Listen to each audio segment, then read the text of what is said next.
YouTube family Radhe Radhe दोस्तों, कैसे हैं आप सब लोग। ऐसा करती हूँ आप सब लोग ठीक होंगे। तो श्री पटेल के चैनल में आप सभी का स्वागत है दोस्तों। राधे राधे सभी को, जय श्री कृष्ण। आज हम एक और नई वीडियो लेकर आए हैं जो वीडियो आप लोगों को बहुत ही पसंद आने वाली है। आज हमारे प्रेमानंद महाराज जी ने बताया कि तुलसी की हम किस प्रकार सेवा करके अपने सारे दुखों को, कष्टों को दूर कर सकते हैं। राधे राधे सभी को, जय श्री कृष्ण। तो चलिए वीडियो को शुरू करते हैं। वीडियो पसंद आए तो प्लीज़ लाइक से सब्सक्राइब कीजिएगा और बेल आइकन को जरूर प्रेस कीजिएगा।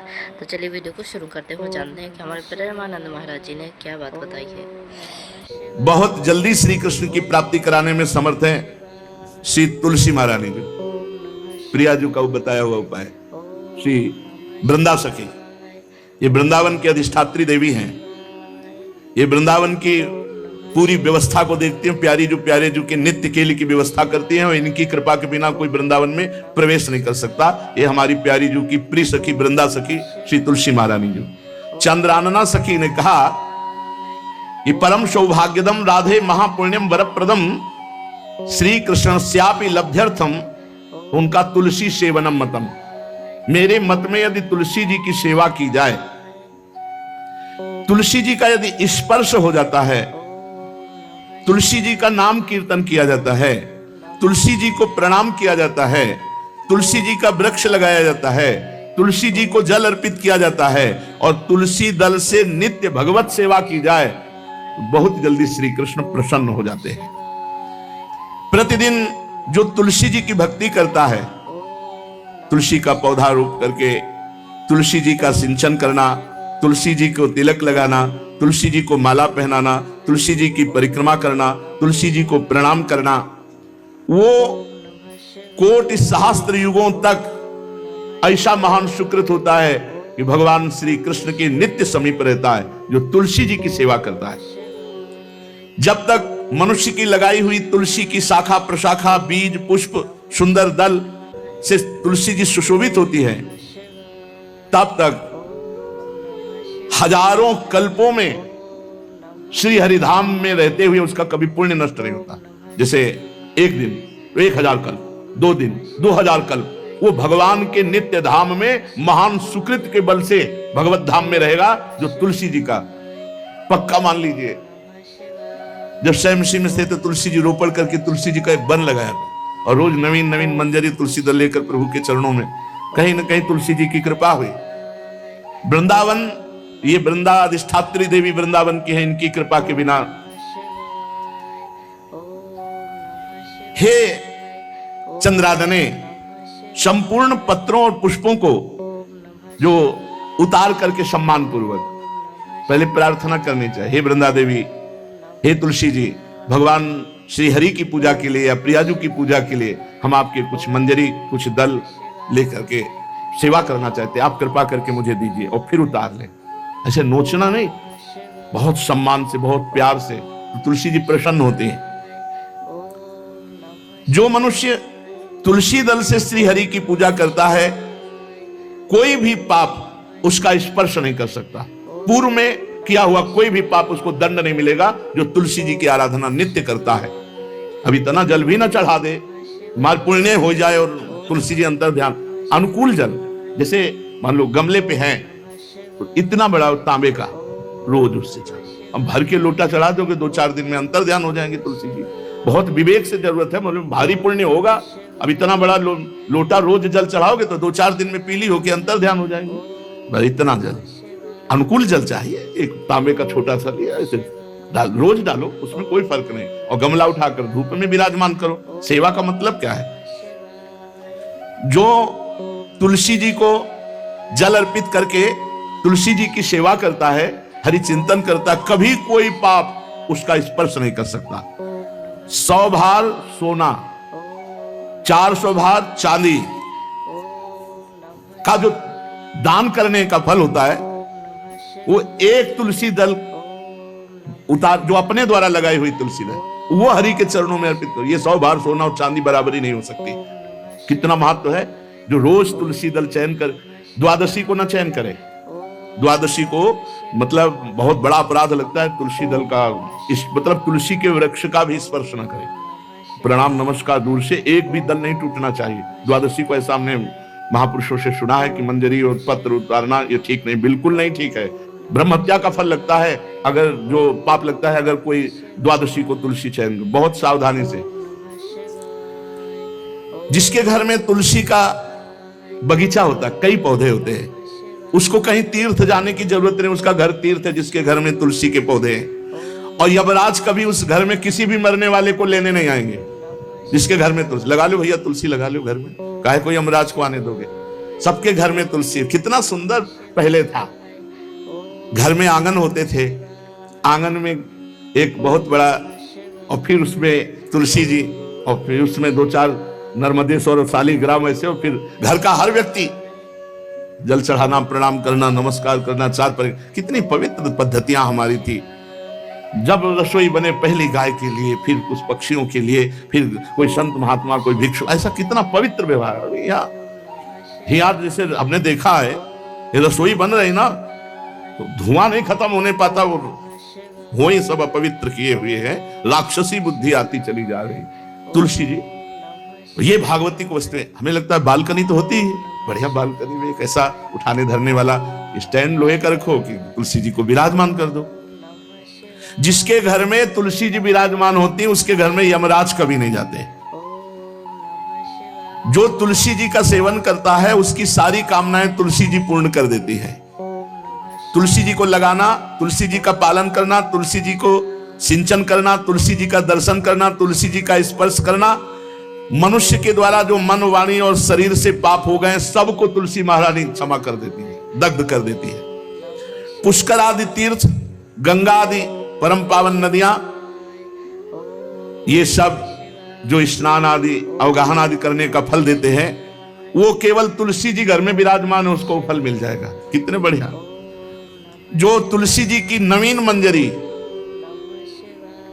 प्रभु के चरणों में अर्पित करके प्रणाम करता है, वो चाहे कितना भी अपराध किए हो, वो कभी यमपुरी को नहीं देखेगा, कभी यमराज के पास नहीं जाएगा। जो मनुष्य तुलसी काष्ठ का घिसा हुआ चंदन लगाता है, उसके सारे संचित भस्म हो जाते हैं, और क्रियमाण जो वर्तमान, वो कभी उसको बांध नहीं सकते। तुलसी जी का काष्ठ का घिसा हुआ चंदन।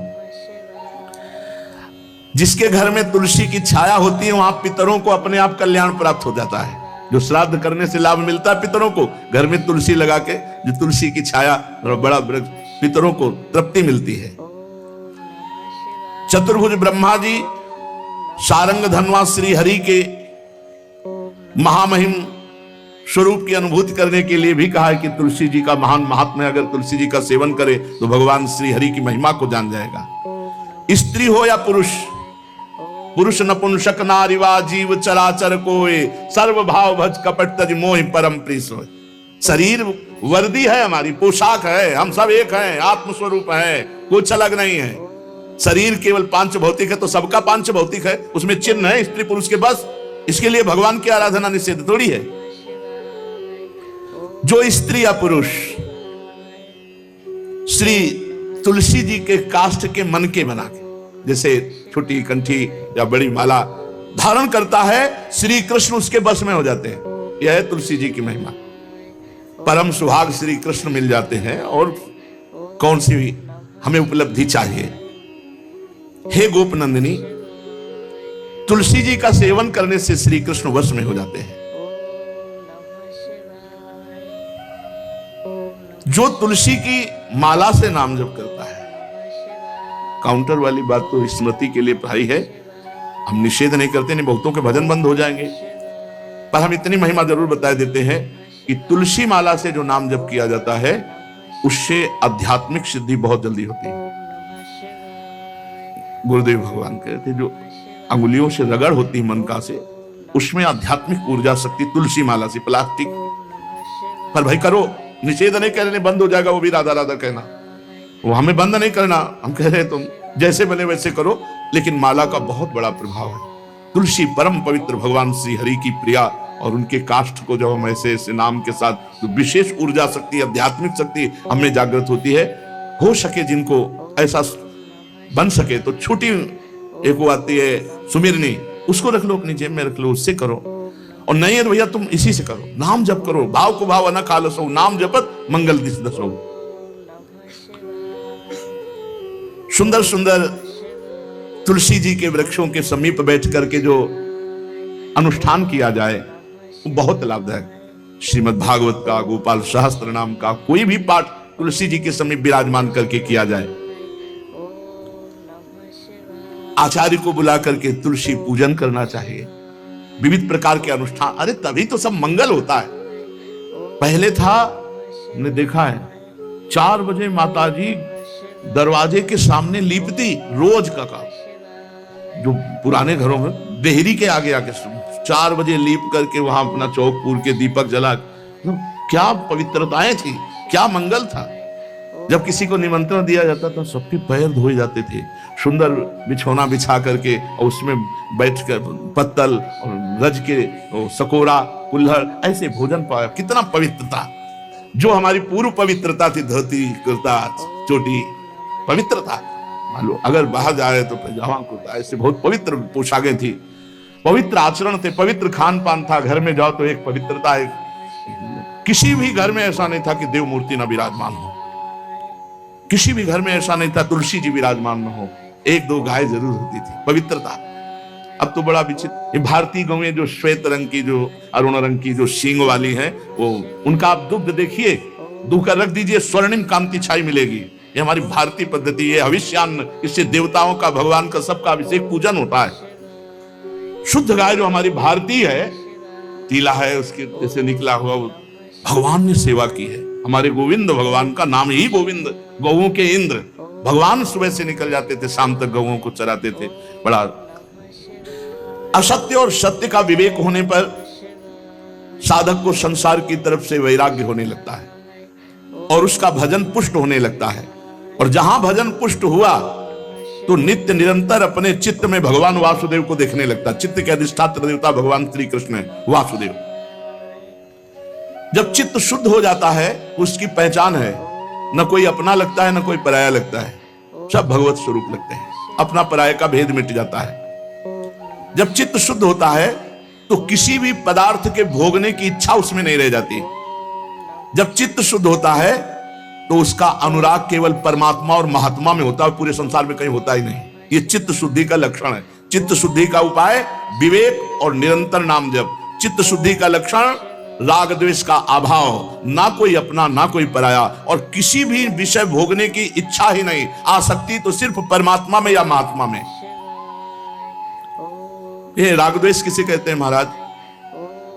जिस मनुष्य के, जिस पदार्थ के, जिस स्थान की ऐसी आसक्ति हो जाए कि इसके बिना जिया नहीं जा रहा, उसे राग कहते हैं। जैसे माँ में राग, पिता में राग, पत्नी में राग, पुत्र में राग, धन में राग, मकान में राग, शरीर में राग, बहुत समझना चाहिए। हमारा राग हो गया जिसका बार बार स्मरण आए और बार बार खिंचाव हो हृदय से, जो हमारे ध्यान पथ में प्रभु की शिवा और आ रहा है, वो सब राग का ही किया कराया खेल है। द्वेष, इसमें मूल राग है। जिससे राग होता है उसी से द्वेष होता है। राग नहीं होगा तो द्वेष होगा ही नहीं। जब वो हमारे प्रतिकूल चलने लगता है तो द्वेष हो जाता है। प्रतिकूल पदार्थ, प्रतिकूल वस्तु, प्रतिकूल व्यक्ति, तो हमारा द्वेष हो जाता है। यही राग द्वेष जीव के जन्म मरण की श्रृंखला है और इसका मूल कारण देहाभिमान, अहंकार है। महाराज, साधक को समय किस प्रकार बिताना चाहिए? सबके लिए एक जैसा उपदेश नहीं होगा। पूज्य बाबा बोल रहे हैं, जो गुरु के पास रहते हैं उनको सब समय गुरु की सेवा में लगाकर भगवत स्मृति युक्त जीवन व्यतीत करना चाहिए। और जिनको गुरु का सानिध्य नहीं मिला उनको भजन में अधिक समय लगाना चाहिए। यदि गुरुदेव सेवा के लिए आदेश करें, वही सबसे बड़ा भजन है। यदि वो कह रहे हैं कि बैठकर भजन करो, तो अधिक समय भजन में लगाना चाहिए। अगर गुरुदेव सेवा, तो फिर सेवा ही भजन है। जो गृहस्थ हैं उनको अपनी गृहस्थी के कार्य को गुरु सेवा, भगवत सेवा मानकर करना चाहिए। यदि गुरु जी कुछ स्वीकार करते हैं तो ठीक है, नहीं सर्वस्व गुरु का है, ऐसी भावना करनी चाहिए। विरक्त उपासक को गुरु की अधीनता स्वीकार करनी चाहिए। गुरु की अधीनता से अपने आप सारे पाप द्वेष दोष राग सब नष्ट हो जाता है। सबको ये तो ध्यान रखना है कि भगवती जो हमारी परम करुणामयी स्मृति स्वरूपा है वो हमारे दिमाग में छाई रहे। महान तेजोमयी निकुंज देवी श्री स्वामिनी महामहिमामयी महारानी लाडली जो भगवती स्मृति ऐसी कृपा करें कि ये हमारी स्मृति में ही बस जाए, कभी स्मृति से दूर ना हो, चाहे हम सेवा परायण हो या एकांत बैठे हो। महाराज भगवान तो हमें दिखते नहीं, तो उनसे प्यार कैसे हो, उनकी शरण कैसे हो। भगवान तुम्हें दिखते नहीं, बड़े आश्चर्य की बात है, ये सब भगवान ही तो है। पूज्य बाबा अब उनकी ब्रह्ममयी दृष्टि है। चलो भगवान नहीं दिखते तो भगवान का नाम, भगवान की महिमा, भगवान के भक्त ये तो दिख रहे हैं, आप इनकी बात मानो, नाम जप करो, भगवान की लीला गुण गाओ, जैसे आदेश होता है वैसे सिद्धांत से चलो, भगवान दिखाई देने लगेंगे। जब तुम्हारे हृदय में शांति, आनंद, किसी के प्रति कोई भी द्वेष नहीं, तो जान लो अब भगवान प्रकाशित होने वाले हैं हृदय में। आनंद भगवान का स्वरूप है, शांति भगवान का, शांताकारम जो आनंद सिंधु सुख राशि। जो भगवान को देखा नहीं और भगवान की शरण होकर नाम जप करते हैं, भगवान बहुत रीझ जाते हैं उनसे, वो तो देख ही रहे ना। महाराज जी आप बार बार भजन की बात करते हैं, भजन में तो नींद आ जाती है, फिर क्या करें, माला छूट जाती है भजन में। ऐसे बैठे रहो, प्रपंच सोचते रहो, नींद नहीं आएगी। 3 घंटा फिल्म देखते रहो, नींद नहीं आएगी। पता नहीं कैसा तमोगुण का प्रभाव है। बाबा कहते हैं कि जब नाम जप करने में नींद आने लगे तो जोर जोर से कीर्तन करने लगो। ये एकांत में करना चाहिए, सामूहिक जहां वास हो वहां नहीं करना चाहिए। नहीं पता चले कल मंजीरा लेके 12 बजे से शुरू हो गए तो साधक जो दिनचर्या में है उनको परेशान। मान लो बगल वाले कमरा वाला ध्यान साधक कर रहा है तो फिर आपका अपराध बन जाएगा। यदि आप मंजीरा लेके कीर्तन कर रहे हैं और उसके ध्यान में विक्षेप हो रहा तो अपराध बन जाएगा। इसलिए जो भी साधना करो वो ऐसी करो कि दूसरे साधकों को विक्षेप ना पड़े, अपने कमरे के बाहर आवाज ना जाए। दूसरा उपाय, खड़े होकर जप करो, ये बहुत बढ़िया उपाय है। इस नींद रूपी दुश्मन से लड़ो। ये खड़े होकर भजन करने का अभ्यास गायत्री अनुष्ठान में, नैष्ठिक ब्रह्मचर्य में, क्यों नई अवस्था में नींद ज्यादा सताती है। तो झोपड़ी थी तो खड़े होकर ऐसे झोपड़ी का ऊपर एक रस्सी ऐसे डाल लिए थे और ऐसे पकड़ लेते, कभी एक पैर के बल खड़े हैं, कभी बाएं पैर, फिर उठा लिया दाएं पैर, और मंत्र में एकाग्रता पूरी जपते हुए बहुत अच्छा लगता। 5-5, 6-6 घंटे, क्योंकि गायत्री का 24 लाख गायत्री का एक पुरस्चरण होता है। भक्त को चाहिए किसी भी स्थिति में भजन के समय में नींद ना आने पावे। बहुत लड़ना पड़ता है, नींद से बहुत लड़ना पड़ता है, एकदम गुस्सा जाते, जैसे बड़ी सावधानी से जप रहे, पता नहीं कब गोल हो गया, माला छूट गया। जब देखा माला छूट गया तो एकदम गुस्सा, अब पूरा माला गया, अब फिर एक से शुरू करना पड़ा। जैसे मान लो आप 99 मनका पे पहुंच चुके हैं और आपका छूट गया तो अनुष्ठान में नहीं माना जाएगा, फिर वहीं से शुरू करो एक से। ये नहीं कि कहीं से भी पकड़ लो, वैसे शुरू करो, ऐसा नहीं। जब अनुष्ठान किया जाता है तो अगर जितने पे छूटा, अब ये काउंटर दिखाने थोड़ी चलो, काउंटर आज चला है काउंटर में क्या है कि जितना करो उतना छोड़ दो। हमने गुरुदेव भगवान से, ये तो अभी कुछ समय से चला है, ये तो दिखाई नहीं दिया, पहले कभी दिखाई नहीं दिया, अब तो नई रचना है। नहीं तो छोटा माला वो हाँ सुमेरनी जिसे, और बड़ा माला, ये 2 ही थे चलाने के लिए। अब ये काउंटर भगवान की कलयुग महाराज की कृपा से आ गया है कि चलो माला नहीं तो इसको अपना, माला से लोगों को शर्म भी लगती है, पूरा माला डाले ऐसे, बोले भगत बनता, इसमें अंगूठी की तरह पहने अपना। बढ़िया है, बढ़िया है, बहुत बढ़िया है। किसी तरह भगवत स्मृति, भगवान नाम जप हो रहा है बहुत, पर इसमें यह सुविधा है कि 50 में छोड़ दिया, छोड़ दिया, माला में नहीं छोड़ सकते। यदि अनुष्ठान चल रहा है तो आप बोल नहीं सकते, छोड़ नहीं सकते। मान लो आप 107 में पहुंच गए और आपने छोड़ दिया तो नहीं माना जाएगा, फिर एक से शुरू करो। अब जैसे आप माला जप रहे हैं गुरु मंत्र की, तो बीच में गुरु मंत्र की माला जपते हुए बोलना नहीं है। जो जैसे 11 माला का अनुष्ठान दिया गया उसमें बोलना नहीं, अगर बोला तो जहां से बोला वो फिर वहां से कैंसिल, फिर वहां से शुरू करो। या फिर उसकी पद्धति है, उस माला को ऐसे करके निकाल के मन का रखो, आचमन करो, भगवान से प्रार्थना करो, अत्यंत आवश्यक होने पर बात करो, फिर प्रणाम करो, फिर उसके नीचे वाली मनका से, जहां से रखा है नीचे वाली मनका से शुरू कर दो। ऐसे नहीं कि ऐसे खड़े बात कर रहे हैं फिर घुमा रहे हैं, तो क्या फर्क पड़ता है, दिमाग में क्या फर्क पड़ता है, कौन सा परिवर्तन हो रहा है। जो हमारी वैदिक सिद्धांत पद्धति है उसी से लाभ प्राप्त होता है। महाराज, जो नींद है उससे लड़ना पड़ता है।